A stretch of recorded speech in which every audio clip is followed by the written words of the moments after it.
Right now, very excited to be joined by one of the newest members of the Winnipeg Goldeyes, a three-time All-Star during his time in the Washington Nationals organization, and originally from the state of Washington and the Great Pacific Northwest. His name is Ian Sagdal, currently joining us from Seattle. Ian, first off, welcome to the Winnipeg Goldeyes family. We're all really excited to have you on board, and thanks so much for taking the time out here this evening. Absolutely. I'm happy to be on with you guys. I've heard so many good things from former players that have played with the Goldeyes, so I'm real excited to get up there. Well, that's why don't we start there? Just kind of take us through. You had a great run in the Nationals organization, an All-Star there 3 different times. You got a lot of time at the AA level. Just kind of take us through this offseason and how you ultimately decided to sign with the Winnipeg Goldeyes. Yeah, so I really wasn't sure what my plan was going to be after the season, after the 2021 season. So kind of waited in the off season, and the Goldeyes gave me a call, and they were one of a couple teams that had contacted me, and just seemed like a good fit. I talked to Kyle Martin about the Goldeyes and what kind of team it was, what kind of organization they were running, and man, he had nothing but good things to say. So it got me excited, and it was a pretty quick decision, honestly. Ian Sagdal, new Winnipeg Goldeyes infielder, joining us on the inside pitch. Just kind of take us through. I've seen a lot of highlights, and you've had a lot of doubles throughout your career. You've hit some home runs. How would you kind of describe your offensive philosophy or your style of play? Growing up, I always was told to hit the ball the other way and hit low line drives. So that was kind of what my dad always preached. So growing up, it was base hits, doubles, triples. I was a quicker guy when I was younger. When I got to high school, though, I finally hit my growth spurt and shot up about 5 inches. So speed kind of slowed down a little bit, but I feel like I'm starting to develop my power and really tapping into that potential there that people have always seen and I've always seen in myself. So this off season, I've really worked on changing some things with my swing, and I'm feeling really good. I've faced a few big leaguers in live sessions around the area, so I feel like I'm pretty set on getting up there now. It's just now a matter of waiting, and then when we get up there, man, I'm going to be ready to go. And then on the defensive side, you've got a lot of time at all 4 infield positions. You played some corner outfield. How important, how much pride do you take in just kind of having that ability to be very versatile on defense and help a team out on that side of the ball? I think the Nationals definitely installed the versatility aspect of my game.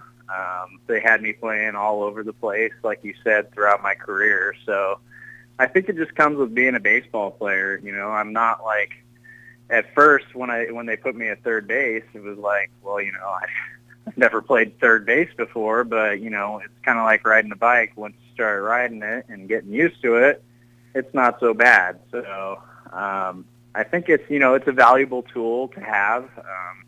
Being able to play multiple positions, I think, kind of opens up the field for you, and it gives you opportunities that maybe some other guys don't have.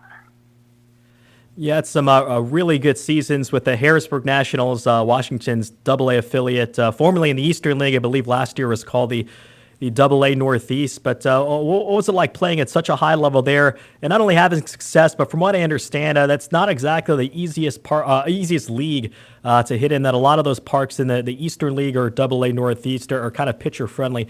So how did you kind of navigate that the last couple of seasons? It's funny you say that, because I remember when Ryan Zimmerman was on a rehab assignment with us. He was batting 4th. I think I was batting like 6th that day, and I hit a ball to dead center field that I thought was gone. I think everyone in the park thought it was gone, and it was caught at the warning track. And I came in, and I was thinking, man, if that doesn't get out, I don't know what else I can do. And I just remember, oh, sorry, that's my dog. I'm sorry. That's all right. I just remember him saying that, that ball will be out in the big league park. So, the ball travels farther. It's wound tighter. And it was like, after I heard that, it was just kind of like, I can kind of relax and it just, have fun and do what I can do and really just attack my strengths, which is contact, hard hits, seeing the ball deep in the zone. So that's, having guys like Zimmerman and Trey Turner and Steven Strasburg that came down all rehabbed with us, it gave us an understanding of how the game should be played and what it looks like to be a professional. So I think I took a lot of that to heart and really tried to instill some of those attributes that I saw in those guys. Ian Sagdal, new Winnipeg Goldeyes infielder, joining us on the latest edition of the Inside Pitch. You're from the Pacific Northwest, really one of the most beautiful places, not only in the United States, but across the world. How much have you kind of taken that in throughout your lifetime? You're a big outdoors guy. Just what's it like living in that part of the country? It's funny. The state of Washington, I like to describe as two different worlds. You have the west side of the state, which is basically just, the evergreen state. You have a bunch of mountains, trees, it's what everyone pictures. And then on the east side of the mountains, which is where I grew up, it's very much like a desert. So I actually went hunting and fishing a lot growing up with my dad and older brother. It was my dad used to actually be a guide fisherman as well. He's retired now, but I grew up loving the outdoors, and I'm actually really excited to get up to Winnipeg and kind of explore the area. I've only been to Canada, I think, twice in my life, so I'm pretty excited to get up there and experience a new world. There's plenty of fishing up here, so hopefully you'll have an opportunity to kind of take part in that. Were you a big a Mariners guy growing up? Who's your MLB team when you were younger? Oh yeah, it definitely was the Mariners. I mean, it's been a long 20 years since the last time they made the playoffs. I think, did they make the playoffs last year? I know they were at least a game away, if not, but. I know the city of Seattle is ready for a competitive playoff championship-like team, because it's, like I said, it's been over 20 years since they've had a winner. So, definitely the Seattle Mariners growing up. Oh, is there anybody you kind of maybe emulated your game, your swing after as a left-handed bat, whether it was like a Kyle Seager or a Robinson Cano, or even going back to somebody like Ken Griffey Jr.? Yeah, I mean, so Seager was a little bit after I had kind of lost interest with the Mariners there for a while, mainly because I became a national. But really the one guy that I tried to emulate my swing and kind of my style of play was Ichiro, actually. On every all-star team that I made, every travel ball team I played on, I was always number 51. So, I think that actually played, into my swing a lot, because he used the other, the opposite side of the field so well. And, my dad always said growing up, he goes, well, why wouldn't you want to use the opposite side of the field and keep your average, above 300 rather than trying to pull everything and hitting 220?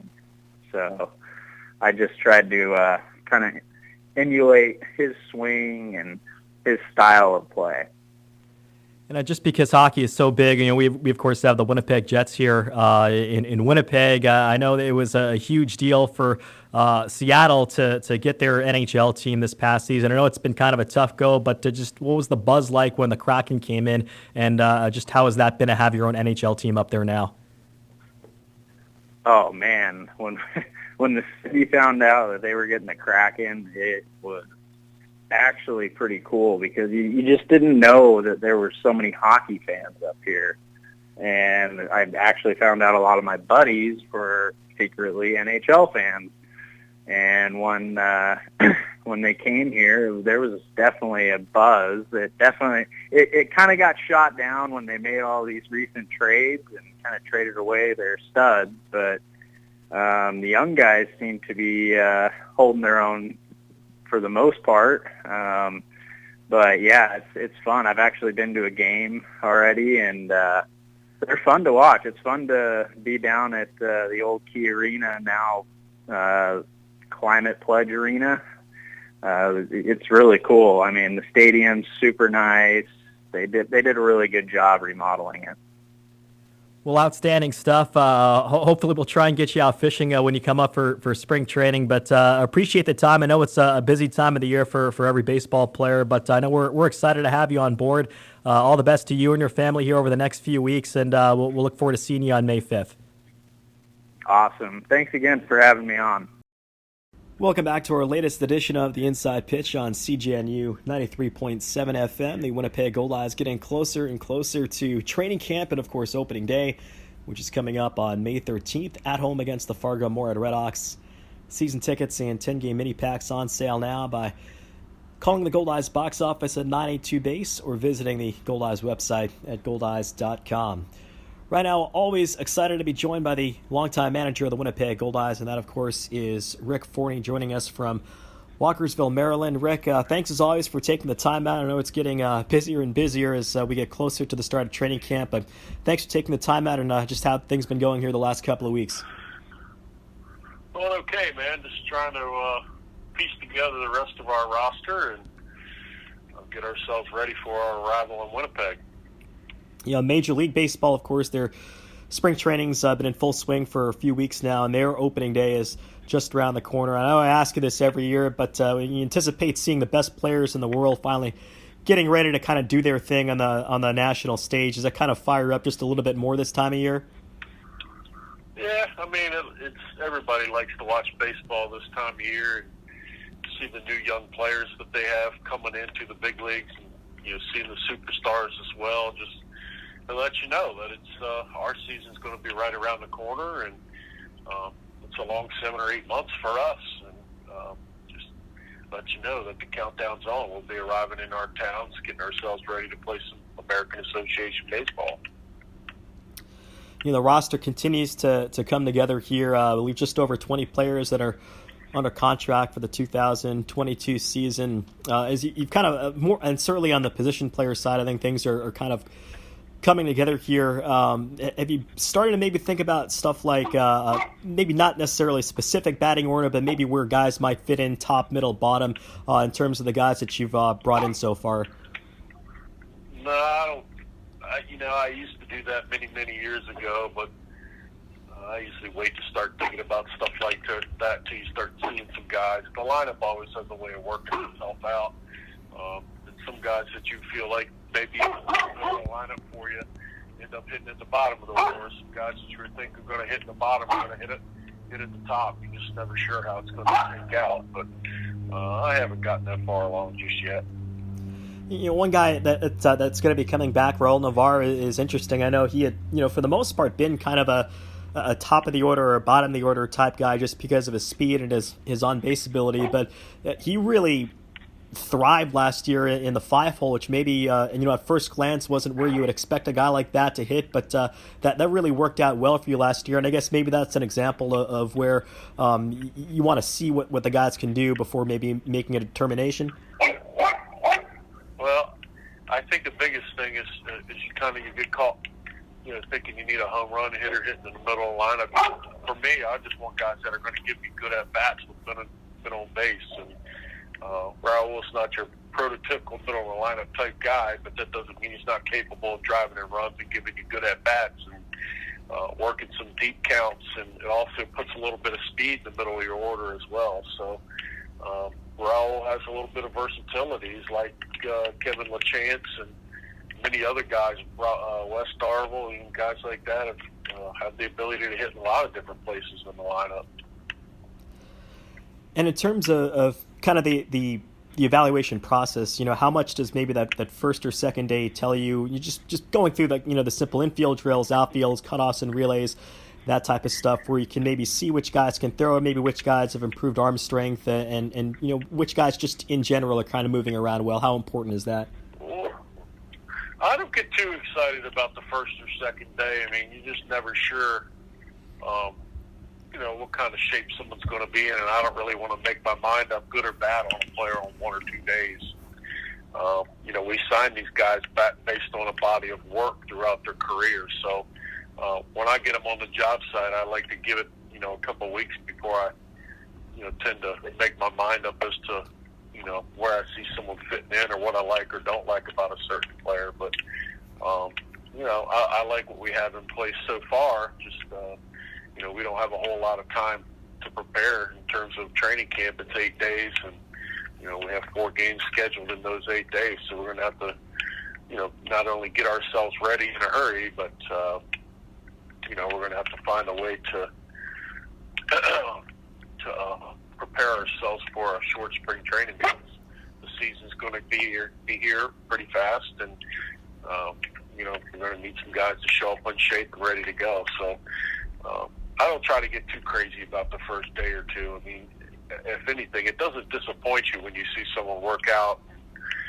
Someone may throw a little bit better than you anticipated, but we'll see how it goes here in the first couple of days. But I'm just excited to get there and see everybody in a baseball uniform.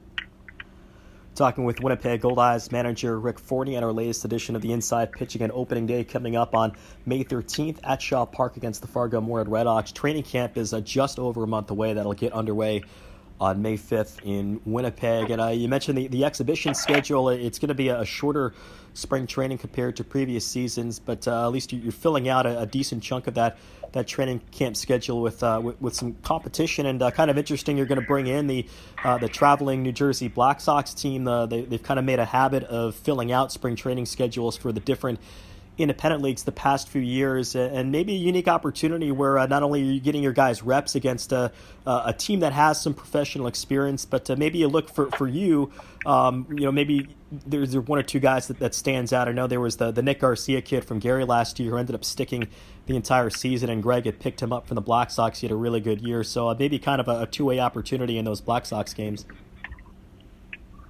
Yeah, well, I just kind of felt like this year with our season, us starting at home in Winnipeg, just thought it made more sense not to travel during exhibition games and get ourselves in a situation where we may have to get COVID tested before we come back to Winnipeg, and just the added expense of all of that this time of year. That I wanted to try to bypass that if we could. And really, besides Fargo coming up every year to play, there's not a lot of teams in the American Association that want to take on the expense of coming up to Winnipeg to play us. So it didn't really leave us, with a whole lot of options in terms of trying to get some exhibition games. So the Black Sox is just something I considered for a couple of years, and we had a chance to see them last year in Milwaukee playing against Gary, and I felt like, these kids came and they played hard and they give you a good practice. So just wanted to see if there's a way we could possibly get them to come to Winnipeg for a couple of days to play us. And again,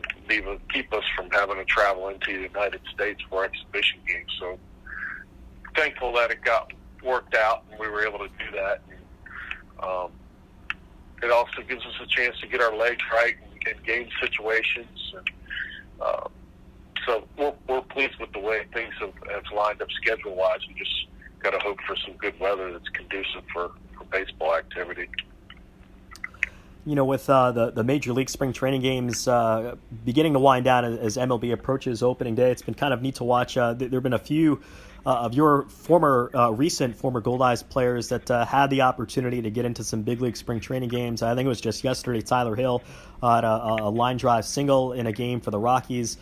Ken Hazard, a couple of strikeouts, had that fantastic year for you guys in 2020. And Corey Thompson's been in 3 different spring training games now for the Cardinals at the big league level and hasn't given up a run. So just really a testament to the work those guys have put in. But I'd imagine that it really excites you to see those guys doing well at that high of a level. Yeah, I'm really excited for them. I mean, obviously, being able to play in big league games, then obviously the organization has a high feeling of what their prospects look like in that organization. So, I mean, they don't ask everybody to come play in those games, so they must like what they see. And they're all hard-working kids, and they're very deserving of this opportunity. They're coming off really good seasons. And, I talked to the Cardinals the other day about Corey, and they really like Corey. He did a good job for him last year when he joined their organization. Looks good in spring training, and I believe he's going to start the season on the AA roster and have opportunity to progress through the system there. So happy for all of those guys, and hopefully they'll have a fantastic season and get off to a good start. And we'll be talking about them maybe playing in a real major league game and living out their dreams. No, one big roster announcement that we're going to break here on the show. I know you mentioned the last couple interviews. You've been looking to kind of solidify that center field spot since Tyler was purchased by the Colorado Rockies organization. But you brought in a really young and exciting outfielder from the Toronto Blue Jays organization by the name of Reggie Pruitt. Fantastic speed, maybe a Gold Glove caliber type outfielder. But to your thoughts in bringing Reggie Pruitt to kind of lock down the center field position? I'm excited about adding Reggie. I've been talking to Reggie for a couple months now, just looking for a young, athletic outfielder that can run it down in center field. And you've heard me say this many times. Our park's a tough center field to play, and so is Fargo. And you need somebody that's really good out there. So I was looking for a young, athletic guy to come in and hold that job down for us. Luckily, we landed Reggie Pruitt. Intriguing talent. He got a lot of money to sign out of high school by the Blue Jays. He's had offers to go play at Vanderbilt, and obviously it tells you what kind of talent this kid has. Not everybody gets an opportunity to go play at Vanderbilt, but Vanderbilt offered him, and the Blue Jays came to the table with a nice signing bonus that kept him from reaching a college campus and starting his pro career, but he seems very, very excited. He's very hungry, and we're glad to have Reggie. It's one of the most, year after year, the best teams, the tried and tested formula, strong defense up the middle, catcher, middle infield, center field. I think the good Goldeyes teams haven't been any exception to that. Just what does it do for a peace of mind, but even from a continuing to kind of build a team and shape things up when you have a guy that can cover a lot of ground like that in center field, and what that does in terms of how you kind of view the potential corner outfielders and just the amount of ground that you're able to cover over the course of a season?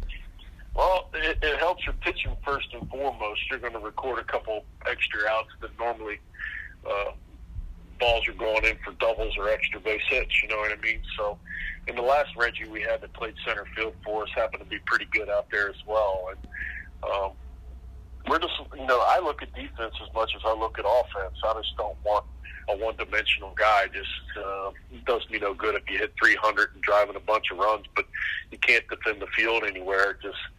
We need some people that can cover it and do everything we can to record 27 outs without getting in our own way. So we want people that can defend the field and cover a lot of ground, and someone like Reggie certainly makes it a lot easier for your corner outfield. And we feel pretty good about what we have as corner outfielders in our organization at this time too. So the outfield defense looks good. We have a small hole that we need to try to get patched up on the infield, but right now I'm feeling like we got a pretty good club defensively in the infield and the outfield. So again, Reggie Pruitt has been as high as the AAA level a lot of time in AA.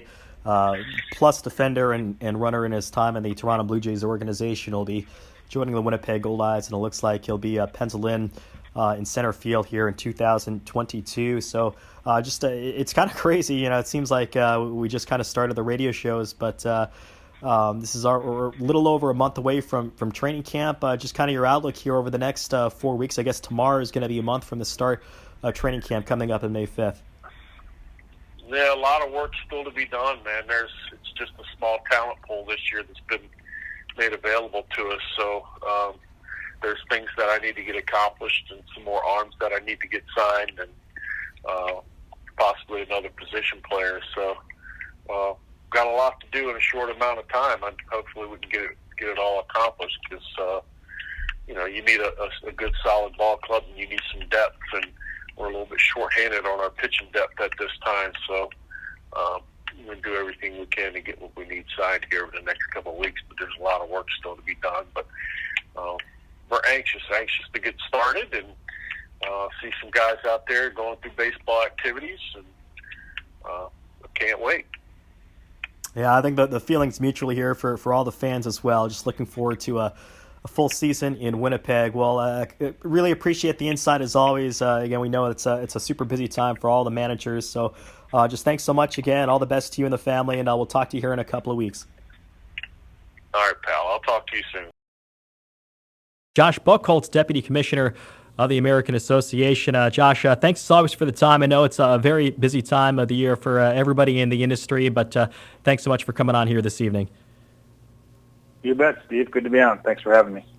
Well, Josh, a lot to catch up on. Certainly the last 2 years have been as challenging for anyone across professional baseball. You guys were able to pull off kind of a small miracle there in 2020, the only league that really operated in some semblance of a normal fashion with the 6 teams in 2020. And you guys pretty much returned to full strength there last year, back to 12 teams. You played the entire season, crowned a champion each of the last 2 seasons. Just how do you feel that you and Josh Schaub and just kind of the American Association in general have been able to kind of get through the teeth of the pandemic over these last 2 seasons? Well, it's been a challenge, there's no doubt, and we've had great leadership from the commissioner, from our ownership groups, and really just following science and seeing where outbreaks were and where the virus was prevalent and what the trends were as far as outdoors spread and things like that, and we felt we were taking it. It was a bit of a calculated risk, but a fairly safe risk to go ahead and try and play, and we were rewarded. I think we showed that some semblance of normalcy can go on in the middle of a pandemic, and we brought, I think, some entertainment to folks, whether they were able to get out to a ballpark or they watched from the home on our streaming service or listened on the radio or however they tuned in or followed the games. And I think, just providing that service was something to give an avenue for baseball players and coaches and front office staffs to be able to continue to work, I think was important. And, here we find ourselves now on sort of hopefully the backside of all of this and certainly a more normal feeling heading into a 2022 season, which we're certainly excited about. Still have our guard up. Obviously, there's still things we need to be wary of, but we're anticipating hopefully a relatively normal 2022, and that hopefully that's our reward after 2 seasons of sort of living on pins and needles and thinking we're moving in the right direction and doing the right things as a league, and fortunately for us, we didn't have any major outbreaks. We were able to sort of control and quarantine where we needed to. I don't think we had any games lost last year due to COVID. We had 1 game lost in 2020. So I think our track record is pretty strong. No cases or no known cases of community spread within our ballparks, going back through all of our local health systems. So we feel like we did a pretty good job of handling our business and doing things the right way and keeping our fans safe, our players safe, our coaches safe, our front offices safe, and like I said, we're just excited to get back to normal. One of the highlights of last year, certainly a great American Association season on the field, but a record number of contracts that were purchased by major league organizations. We saw a number of guys, probably most notably Tyler Matzik, a former Texas Air Hog, just thriving in the World Series for the eventual champion Atlanta Braves. But just as kind of the person that oversees the day-to-day operations, I would imagine that's got to be as great a sign as any for how this league is continuing to evolve and continuing to grow with as many contracts as we saw purchased last year. Yeah, I mean, I think our transfers were great for a lot of reasons. I think there's some outside influences that probably factored into that, and that you're pretty well aware of those. Just most minor leaguers taking a season off and not being stretched out, and injuries and expanded rosters. So, I mean, there was a lot of extra jobs available last year, which is good. It got some guys from our league back into organizations, got them, a second or third look. And a lot of those guys, if you count down the list, a lot of those guys have stuck and are still in spring training right now and are going to get assigned here. And really that's a feather in our cap as a league. That's what we look for. That's what we're trying to do. We're trying to provide, number one, is great baseball in each of our communities. But if we can provide a player a second opportunity or third opportunity or fourth opportunity to go back to an organization and continue to advance his career at a higher and higher level and play for some of the perks that you get with an affiliated minor league club where you maybe don't get them in the American Association, where they can take care of their family a little bit better or whatever. I mean, those are all positive things for us. So, we're happy that the guys are able to move on. Obviously, it created a lot of commotion within our league of, we were the talent pool instead of the sort of free agent pool out there of players. Those guys are all gone. And so the next talent pool was the American Association, the Atlantic League, the Frontier League to an extent. And we all got hit pretty hard last year. And, hopefully those things will stabilize a little bit more and a little bit more continuity in our rosters. I know our managers would certainly appreciate that. I think our general managers and those that handle the ins and outs and our media relations people that have to write the press releases and update bios and all of those things, I think a little bit more stability certainly would be a nice thing. But we don't feel bad about moving all those guys on last year. I think that's the sign of certainly a healthy league. We moved more guys back to affiliated organizations than any partner league in the United States last year, and we anticipate doing the same again this year. Maybe just not at that number. Josh Buchholz, the Deputy Commissioner of the American Association, our first guest tonight on the Inside Pitch. Looking ahead here to 2022, a lot of great news items that have come out really within the last few weeks, but I want to start with the brand new franchise that's going to be coming in. I believe they were introduced towards the end of last year, but it's going to be the Lake Country Dockhounds, another team in the Milwaukee, Wisconsin area. The specs for their ballpark look fantastic. It looks like they're going to have a lot of really unique features to enhance the fan experience, but it looks like they're going to fit right in there. It's, I believe, the fifth team now, more or less in that kind of Chicagoland pocket, so it should help out for those teams in terms of travel. But kind of your thoughts on how the Dockhounds came together and what you kind of expect to see from the organization this year. Yeah, very excited to have them in the league. They have a great ownership group led by Tom Kellenick and Sonny Bando. Very knowledgeable baseball guys, number one, but also have done a lot of building projects in the Milwaukee area, know the area. They live there, they work there. A great market, sort of on the on the west side of Milwaukee, right on I-94. The ballpark is literally right on I-94 coming into Milwaukee, and sort of equally distant, I think, between downtown Milwaukee and Madison. So there's a lot of rooftops there. There's a lot of corporate interest in the ball club and the things that they're doing, and like you said, a lot of unique features. They're really playing into. It's sort of situated in a lakes area, lots of lakes and towns, lakeshore towns and things like that, and they've played into that influence there, and just excited to see the ballpark come together. I know they're obviously in their last month here or a month and a half before they're going to play a real game at the ballpark, but it sounds like everything is moving still on track for an on-time opening. no major concerns. All materials are in place. They just got to get the finishing touches on it and get it ready to go. And obviously, as anybody that's ever opened a ballpark knows, you're not ready until you really open the gates on opening day, and then you find out how you are or aren't ready, and you go from there. So, they're gonna have quite an experience when they open up. I believe they open up on May 23rd or 21st or second week. The second weekend they open up 20th, May 20th. They open up.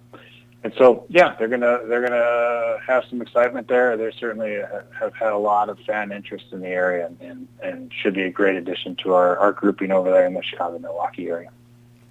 And then just a few weeks ago, it was announced an event that I think everybody really enjoys. I know it is a lot of work for the host team to put it together, but the return of the American Association All-Star Game for the first time in 3 years. The Chicago Dogs, another great facility that's it's been in the league now for a few seasons, but just a great minor league ballpark. Just your excitement and your thoughts here on the All-Star Game returning and being hosted by Chicago. Yeah, we can't wait to bring it back. They were scheduled to host in 2020 before COVID took over the world.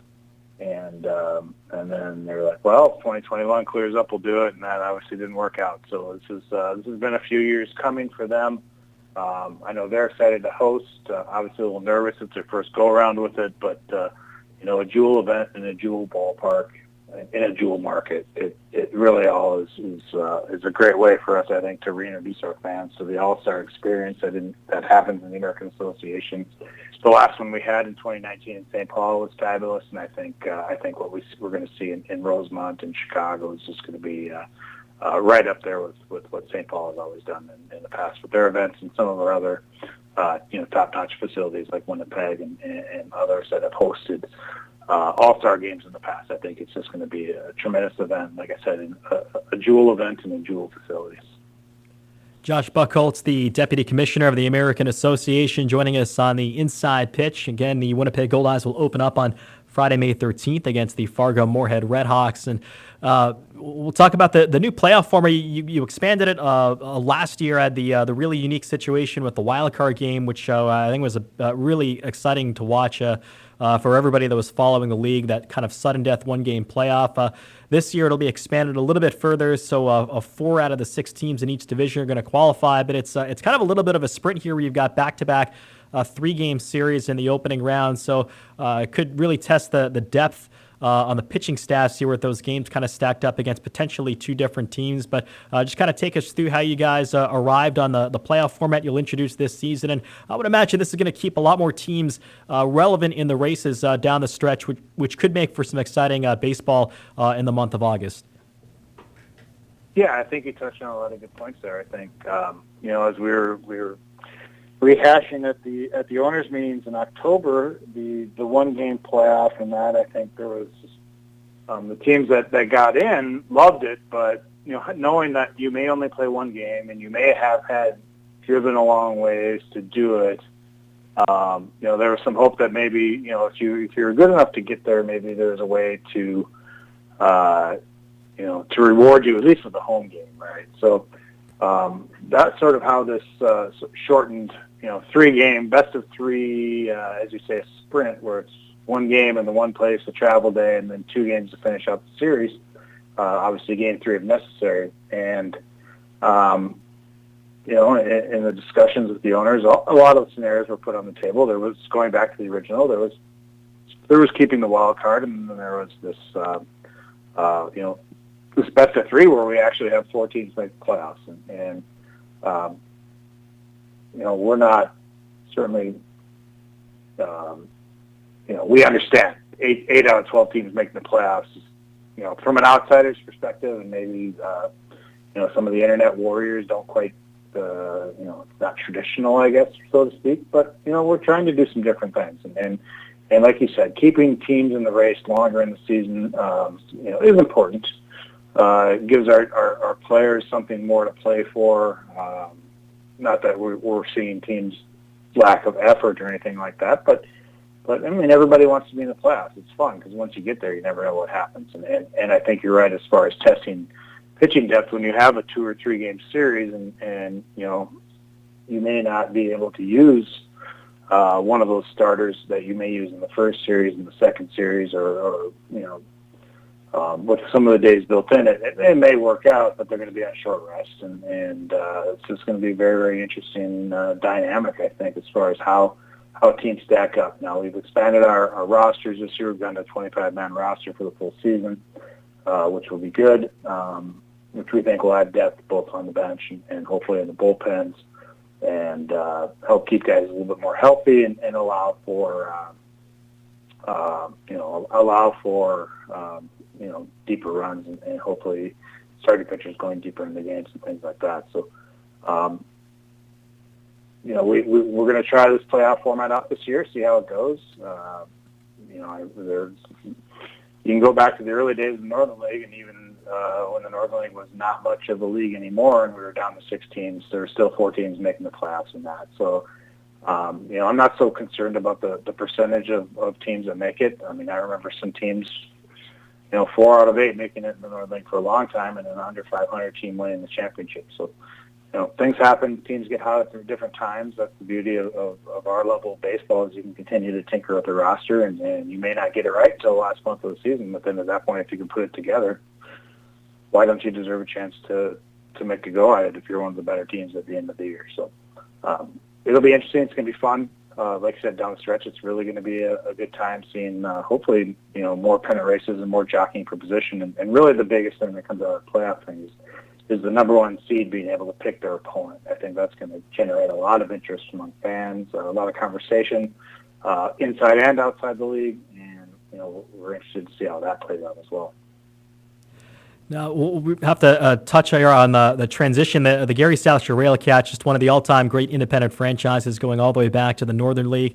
Kind of a surprising turn of events over the last couple of months, where Greg Taggart, one of the best ever managers in independent baseball, stepping away from the Railcats to take a position with the San Francisco Giants organization, and just as someone that's kind of worked with Greg so closely in a variety of roles for almost 20 years now. Just kind of your thoughts on what he means, not just to the Railcats, but to independent baseball. For me personally, Greg's one of my favorite conversation guys in the league. And, when he would roll through Fargo, whether it was when I was working with the Red Hawks or now in this position, we would always have lunch once a year when he'd come out. And inevitably it would end up being, going from, scheduling an hour and we'd be talking for 2 hours and holy cow, we better go.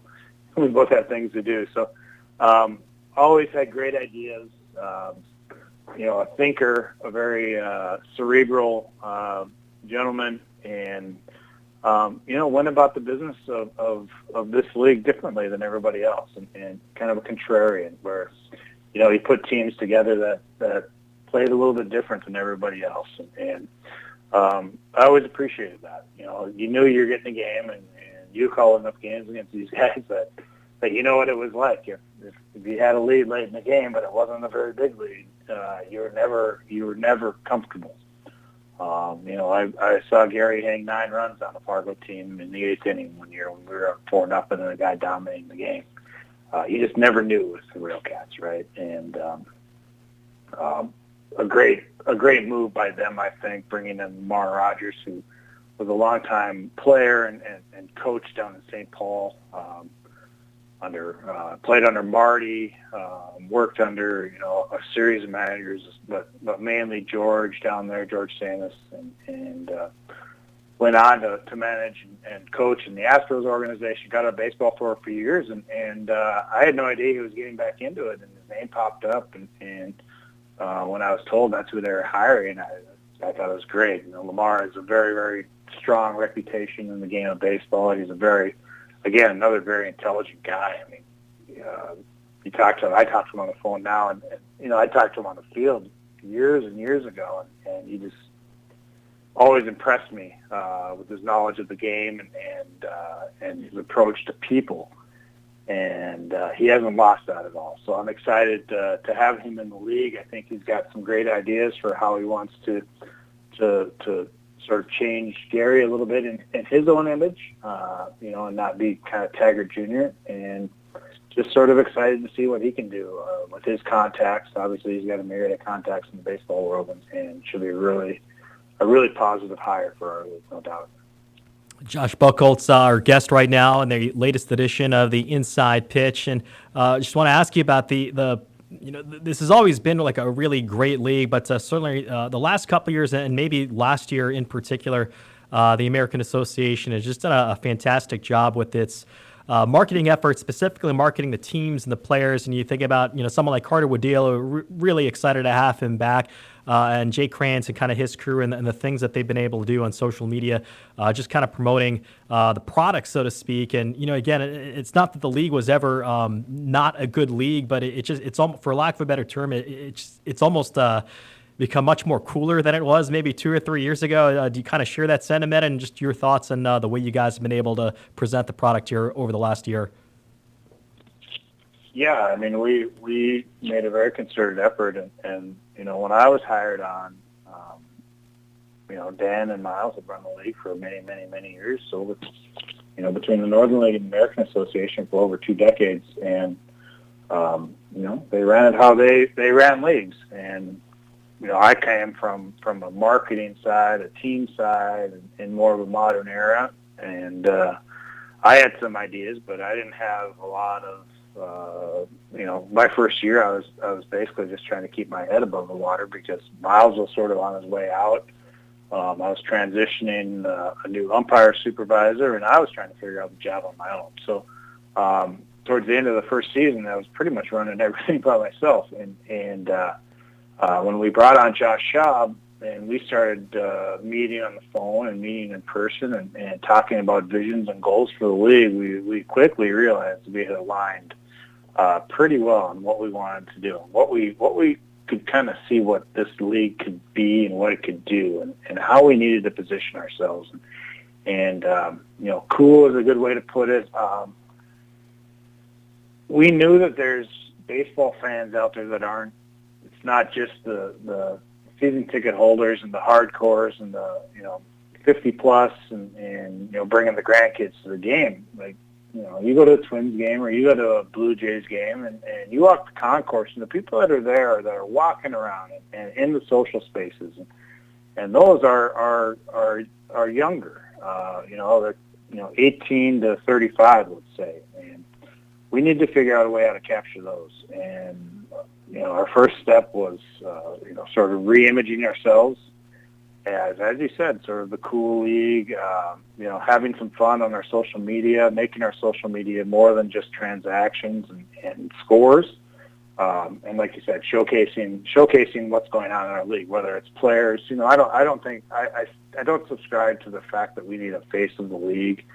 We don't have a video game. We don't have an Ohtani. We don't have that type of person, but baseball is really kind of a hyper-local sport, right? And every team has those spaces, and I've really tried, and Jake and his crew have really ran with us. Jake Kranz, our director of digital media, and his crew, and Josh has supported it, making sure that we're focusing on who's the hyper-local celebrity in each market and making sure we're hitting all of those markets on a regular basis. So the people that already know who, let's say, an Adam Brett Walker are in Milwaukee, right? Now the whole league knows. Anybody that follows the league, follows our social media, knows who Adam Brett Walker is because we focus on it. The Jose Sermo, a Nate Sampson, a Wes Darvel, Leo Pena, or John Silviano, or take your pick, Jabari Henry. Any market has these types of guys, and it's really imperative that those are the guys that we focus on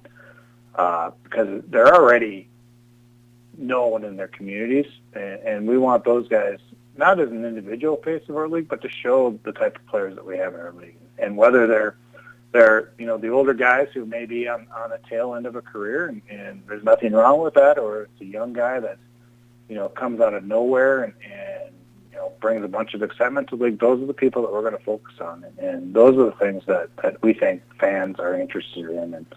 And then we'll throw in the occasional goofy things that we do on our social media now. And we're a little bit irreverent, and sometimes we we might pick a scab or pick a fight with somebody just to sort of get a reaction going and get some conversation going, and that's okay. We know where the lines are. We're not going to go across lines, but we like to have fun, and we want people to think our league is fun and know that our league is fun, because it is. We have a great time doing what we're doing, and we're excited to bring baseball into our 12 communities every summer, and we're excited to get it going again.